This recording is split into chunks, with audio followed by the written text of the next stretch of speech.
Assalamualaikum warahmatullahi wabarakatuh. Kita kembali di channel Mr. Guru 01 yang kemarin saya rencana untuk mengganti nama channel saya menjadi Lord Guru Channel karena saya di sekolah dengan anak-anak kelas saya khususnya itu mereka memberikan saya julukan Lord karena mungkin karena ada sesuatu dan lain hal yang menurut penilaian mereka saya memang pantas dipanggil seperti itu. Jadi untuk channel YouTube juga yang awalnya saya beri nama Pak Dani Mr. Guru, kemudian saya tambahkan 01 di ujungnya karena channel YouTube gaming saya itu Mr. Gaming awalnya, kemudian saya ganti Mr. Guru 01 dan semua akun game saya termasuk dulu waktu saya main FF, waktu saya beralih ke PUBG itu namanya adalah MR Guru 01. Satu karena saya guru, kedua karena saya laki-laki jadi pakai MR. Tapi untuk channel kali ini saya akan coba dengan nama Lord Guru Channel. Jadi konten ini nanti akan banyak membahas tentang dunia drone, keseharian saya sebagai guru yaitu belajar mengajar, kemudian konten keseharian dan tentunya konten edukasi dan sharing terutama untuk warga masyarakat Kota Jambi dan Provinsi Jambi tentunya karena saya tinggal di daerah itu yang saya pikir sedikit sekali konten kreator yang booming dari daerah ini dan konten-konten yang dihasilkan itu jarang sekali mengangkat tentang sejarah ataupun kebudayaan yang ada di Kota Jambi maupun Provinsi Jambi dan kabupaten lain. Karena sebenarnya Provinsi Jambi ini kaya sekali. Jadi dari biro pers atau dari penerangannya wali kota atau bupati dan gubernur sepertinya juga kurang mengeksplor ya. Mungkin di Merangin waktu itu sudah sangat sering, terutama wisata alamnya, karena Merangin wisata alamnya sangat bagus, Kerinci juga sangat bagus, tapi di kabupaten lain dan juga di Kota Jambi itu sangat minim dan sangat kurang. Oleh karena itu saya merasa terpanggil untuk udah kita gaskan konten tentang sejarah dan kebudayaan yang ada di Kota Jambi. Pada episode kali ini, kalau konten drone ini baru episode ke-2 karena sebelumnya saya hanya unboxing kartu memori, kemudian unboxing drone-nya. Kali ini saya ingin coba membagi pada teman-teman hasil gambar dan yang sudah saya edit sedikit. Tapi sebelum saya sampai kepada akhir video itu, pada hasil gambar itu, saya akan coba mengajak teman-teman untuk membahas fitur-fitur yang ada pada remote dan yang ada pada unit drone DJI Mini 4 Pro ini. Langsung aja kita coba buka. Yang pertama kita buka dulu pengamannya. Jadi unit DJI Mini 4 Pro ini sudah mendapatkan pengaman. Yang ini kalau teman-teman beli terpisah, ini sekitar harga 40 ribuan sampai 60 ribuan tergantung tokonya. Bahannya bagus, plastik namun lembut ya. Dia nggak kaku dan ini aman lah ya. Semacam seperti silikon. Kemudian langkah berikutnya jika memang mau buka ini terakhir boleh. Tapi kadang-kadang karena mungkin belum terbiasa kita kadang lupa buka pengaman busa yang di dalam, jadi itu harus diingat terus. Kalau saya tetap buka dari atas.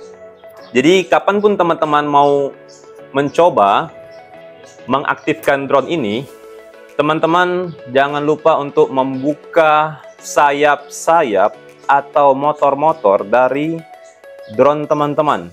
Karena kalau sampai lupa membukanya, nanti ketika teman-teman on kan, dia belum ready. Oke, kita buka dari bawah. Ops, lepas. Jadi memang dia harus dibuka dari bawah. Yang atas cuma mengganjal aja. Kemudian pelindung busanya jangan lupa diambil. Gimbalnya tahan aja. Oke, sudah. Ini taruh aja di bawah. Oke, gagah ya. Lumayan gagah ya.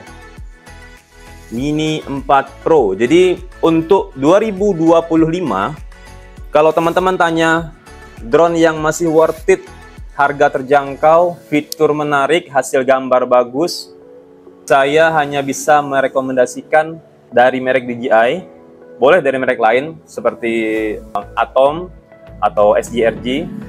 Tapi kalau teman nggak mau kualitas gambarnya terganggu atau mungkin kurang baik, teman-teman ambil DJI yang Mini 2, Mini 4K, Mini 3 biasa, Mini 3 Pro, atau Mini 4 Pro. Meskipun sebentar lagi akhir Agustus akan rilis DJI Mini 5 Pro.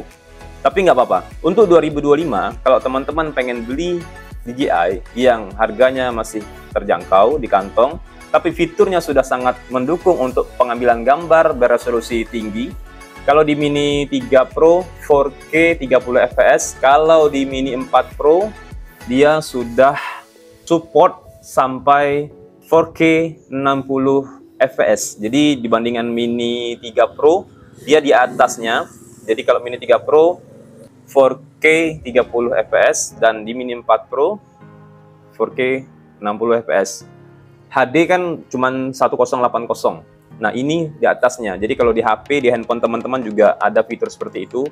Namun kalau teman-teman menggunakan resolusi sebesar itu, pastikan memory card yang teman-teman beli minimal 64 GB dengan kecepatan di atas 30 Mbps per second, per detik. Jadi kalau yang saya sarankan kemarin itu kan dari SD card SanDisk V2. Jadi minimal memang V2. V1 kayaknya nggak terlalu support. V3 kalau teman-teman ada uangnya beli V3. Tapi pastikan beli di tempat atau toko yang official.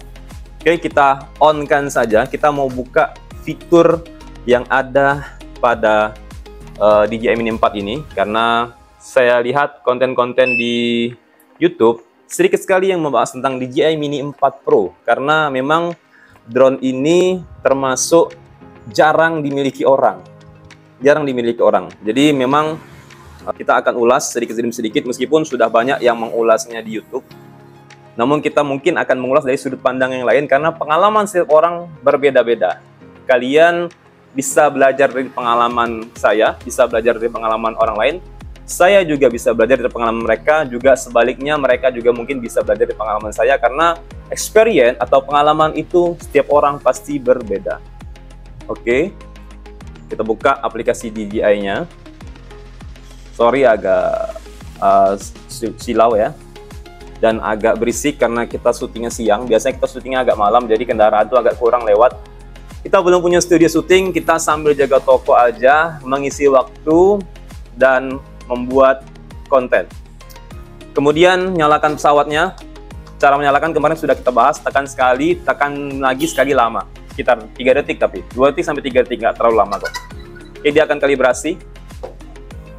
Nah, kemudian ketika kita mengaktifkan drone-nya, pastikan jangan lebih dari 5 menit tidak teman-teman kipasin. Jadi saya di sini ada 2 kipas. Di depan saya ada kipas besar. Kemudian di samping saya ada kipas kecil. Oke. Ini memang tujuannya untuk mengipasi drone, karena kalau kita mau bahas fitur, kita harus buka aplikasinya dan dia harus connect ke unit drone-nya. Kalau tidak, dia tidak akan membuka atau memberikan pengalaman dalam aplikasi DJI Fly-nya. Kita akan coba bahas pengaturannya saja pada konten kali ini. Nanti konten-konten selanjutnya kita akan bahas fiturnya satu persatu, karena ini banyak banget fiturnya. Drone sekecil ini dengan fitur seabrek ya. Oke, kita bahas satu-satu. Oke, baik, kalau kita lihat di layar, kita madapin mana ya? Bagusnya ya, madapin kita aja. Nah, ini bisa kita naikkan kameranya. Nah, ini pakai tombol yang di ujung sini. Kita geser ke kanan ya untuk menaikkan, dan ke kiri untuk menurunkan. Kita mau luruskan bisa juga. Oke. Dan ini belum fokus, kita fokuskan dulu. Nanti kita tampilkan hasil rekaman layarnya di layar YouTube kita. Teman-teman klik aja. Nah, oke, dia sudah mengunci, sudah mulai fokus. Nah, kemudian Sebelum terbang, teman-teman harus lihat di pengaturan dulu. Kita kembali ke home. Nah, saya selalu mengingatkan zona otoritas. Oke? Karena itu poin pertama banget sebelum teman-teman masuk ke pengaturan. Oke, dalam layar teman-teman bisa lihat posisi saya sekarang ada di sini. Nah, Jalan Anggrek. Dan itu dengan bandara hanya sekitar 1 kilo sampai 1,5 kilo. Jadi kalau kita zoom lebih jauh lagi, saya berada di dalam zona biru. Kemudian ada zona oranye dan zona merah. Zona birunya lebih panjang, dan karena itu batas pesawat terbang dengan ketinggian maksimum yang nggak mungkin dicapai drone. Meskipun drone ini bisa mencapai ketinggian 4.000 meter alias 4 kilometer maksimal ya. Jadi maksimal itu dalam artian ketika baterainya penuh, sinyalnya kencang, tidak ada angin kencang, tidak ada hambatan, dia bisa 4.000 meter. Artinya itu bisa setinggi gunung. Gunung Kerinci aja hanya 3.805 kalau nggak salah ya, meter. 3,8 kilo Gunung Kerinci. Berarti dia bisa terbang lebih tinggi dari Gunung Kerinci secara di atas bukunya. Pada faktanya belum pernah kita coba, itu tergantung zona. Jadi kalau kita di sini di zona larangan terbang, kita paling tinggi kemarin adalah 120 meter.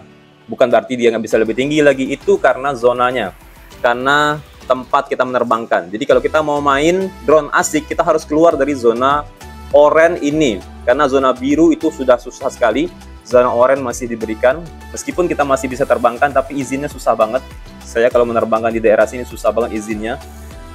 Saya akali biasanya saya terbangkan di dalam rumah dulu, karena dia akan membaca kita posisi dalam rumah. Kemudian ketika sudah keluar, jangan sampai nanti kita melanggar aturan yang sudah dia buat. Jadi nanti dia akan memberikan pemberitahuan di layarnya bahwa kita harus segera landing. Jika kita langgar, maka dia akan memutuskan sinyal ke remote dan pesawat akan turun otomatis. Kacau nggak tuh? Kacau banget. Baik, sudah melihat zona terbang, kalian harus izin dulu dan kalian harus pastikan kalian tidak terbangkan terlalu jauh. Karena kalau terlalu jauh, kalau masih jatuh di daerah persawahan, kebun, rumput yang jarang penduduk, jarang orang, mungkin kita masih bisa lacak di Find My Drone. Jadi ketika kita masuk ke dalam layarnya ada peta di sini. Ini kita klik, dia ada tulisan di sini Find My Drone. Ini bisa kita klik dan dia akan memberitahu lokasi kita. Oke, sekarang posisi saya sama drone sama. Ini akurat banget memang. Oke, ini nanti kita bahas pada video selanjutnya. Kembali lagi pakai ada gambar. Oke, nah ini kita bisa kunci. Oh, dia fokusnya kalau dia terbang. Oke, tidak apa-apa. Saya akan coba bahas pengaturan. Jadi pengaturannya memang di sini kemarin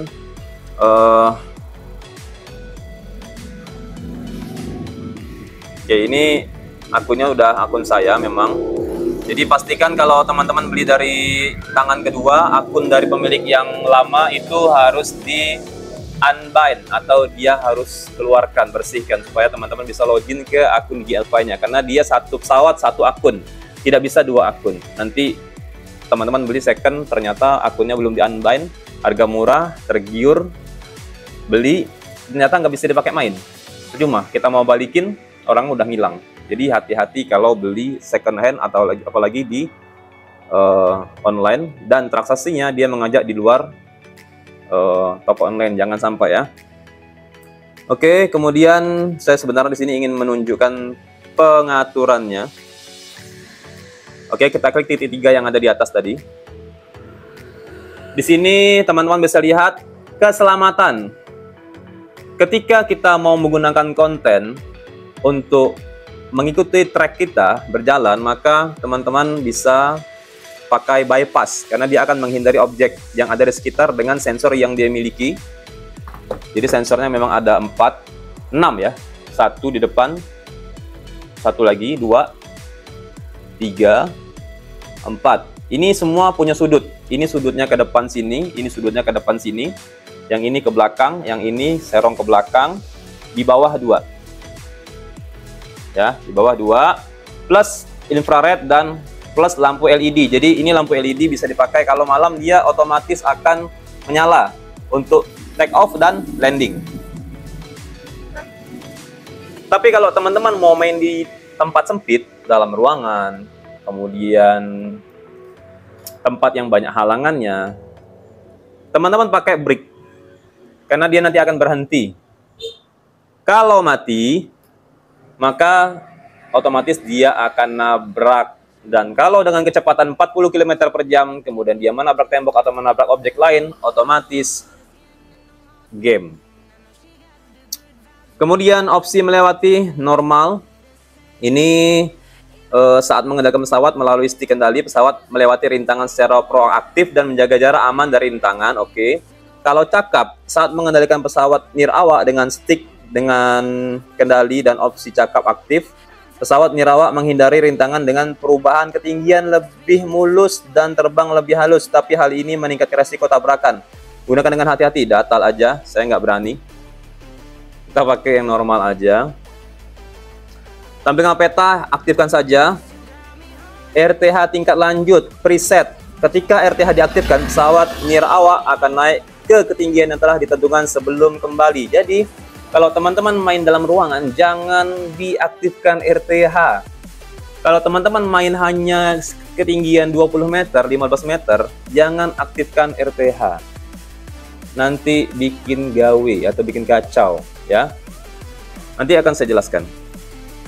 Tinggi RTH otomatis, pesawat akan naik ke ketinggian yang diatur sebelum kembali ke titik asal. Jadi kalau teman-teman main di daerah luar zona larangan terbang dan berhasil naik ke ketinggian di atas 500 meter, maka RTH-nya tidak akan berfungsi. Dalam artian RTH-nya berfungsi normal, dia akan turun otomatis tanpa menaikkan diri. Tapi kalau kita terbangnya hanya sekitar 30 meter atau 50 meter, kemudian RTH di sini saya setel 60 meter karena di sini tidak ada bangunan tinggi yang melebihi 60 meter, maka dia akan naik dulu dengan ketinggian 60 meter dan berjalan kembali pulang. Perbaharui titik asal oke saja, karena dia akan mengikuti remote sebagai home, sebagai titik dia kembali. Jadi kalau kita terbangkan dari sini, kita pindah, dia akan mengikuti remote-nya, bukan kembali ke titik awal kita take off. Perlindungan penerbangan, ketinggian maksimal 120 meter. Ini sebenarnya boleh kita naikin ya. Boleh kita naikin. Oke. Ada pengubahan ketinggian penerbangan maksimal. Penetapan ketinggian penerbangan di atas 120 meter dapat melanggar hukum dan peraturan setempat atau tunduk pada pembatas tertentu. Dengan demikian Anda bertanggung jawab penuh atas akibat berhati-hati saat terbang. Setuju. Jadi memang 120 meter itu tinggi banget. Ini ketinggian maksimalnya. Karena kita berada di daerah seperti ini, dekat bandara, jangan sampai nanti ada kecelakaan fatal yang berasal dari kelalaian kita. Itu nauzubillah banget ya, jangan sampai kejadian lah ya. Jarak maksimal, jadi jarak terbang drone ini memang untuk jarak jauhnya bisa diklaim sebagai jarak terjauhnya itu 10 km. Dalam artian 10 km itu perginya saja loh, belum pulangnya. Jadi kalau baterai dia pakai baterai plus yang bisa tahan sampai 48 menit, hampir 1 jam ya. Itu dia bisa 10 kilo dan dia bisa pulang sendiri. Artinya pulang dan pergi 20 kilo, kan gokil tuh. Tapi kalau kita pakai baterai standar yang hanya sekitar 30 menit dan kita harus sediakan baterai itu jangan sampai di bawah 20%, maka dia paling maksimal sekitar 5 kilo, udah jauh banget, 7 kilo, dan dia akan pulang dengan mode standar kecepatan 40 km per jam. Kalau kita buat mode sport, nanti baterainya makin boros. Jadi kita ikuti mode standar aja. Kemudian kalibrasi kompas, oke. LED otomatis, dia hidup ketika mau take off dan landing aja. Zona, oke, ini yang kemarin. Oke, saya kemarin jenis pembukaan mandiri. Oke, tidak dalam masa berlaku. Saya kemarin pakai WA. Jadi masukkan nomor WA, dia memberikan pesan ya. Oke, sudah itu aja. Kalau kendali saya pakai kilometer, zona tampilan standar, kemudian penyesuaian, pengaturan fokus track. Ini nanti akan kita bahas pada konten selanjutnya di lapangan ketika kita menerbangkan saja. Kemudian FN, kostumisasi, sesuaikan fungsi tombol pengendali jarak jauh. Tekan, pusatkan kembali kemiringan atau gimbal. Tekan 2 kali, pengalihan mode potret atau landscape. Jadi kita kameranya memang bisa potret ya. Kita coba ya. Nah, tuh dia bisa potret, kita arahkan ke kita bisa. Nah, oke, coba kita ambil gambar dulu. Nah, dia ngambil gambar tuh. Oke, 1 detik. Kalau ngambil fotonya gimana? Foto. Oke, kita coba foto tunggal. Fokus dulu. Aduh, nggak fokus ya. Nah, ini ya rasanya difoto pakai resolusi HD ya. Nah, dapat sekali aja ya. Oke. Kemudian kendali tadi sudah. Kamera kita pakai 16:9. JPEG, kemudian resolusi kita pakai masih yang 12 megapiksel. Kita ganti ke 48 kamera ya. Kemudian otomatis supaya dia bisa mengganti sendiri apakah 50 ataukah 60 Hz. Kemudian tingkat puncak, oke, mati aja. Tapi kalau teman-teman mau aktifin boleh, kita pakai yang normal aja. Ini nggak usah, saya nggak suka yang peringkat cahaya berlebih, nanti dia malah ganggu di layar ketika ngerekam. Otomatis aja keseimbangan warnanya kita pakai kartu SD. Nanti yang penyimpanan internal kita hapus aja, cuman 2 GB di pesawatnya ini. Kemudian cache, transmisi kita pakai dual band supaya dia bisa menyesuaikan sendiri. Kemudian yang lain juga tentangnya. Oke, aman ya, aman. Oke, itu aja konten kali ini. Semoga membantu. Kita akan coba nanti sore ke Tugu Kris, Masjid Agung, sekalian sholat maghrib.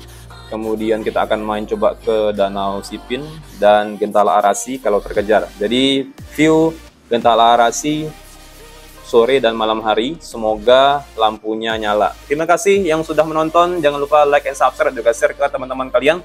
Dukung terus channel ini untuk dapat berkembang lagi dan menjadi kreator dari Provinsi Jambi yang cukup terkenal dan membawa informasi positif tentang Kota Jambi dan Provinsi Jambi. Terima kasih.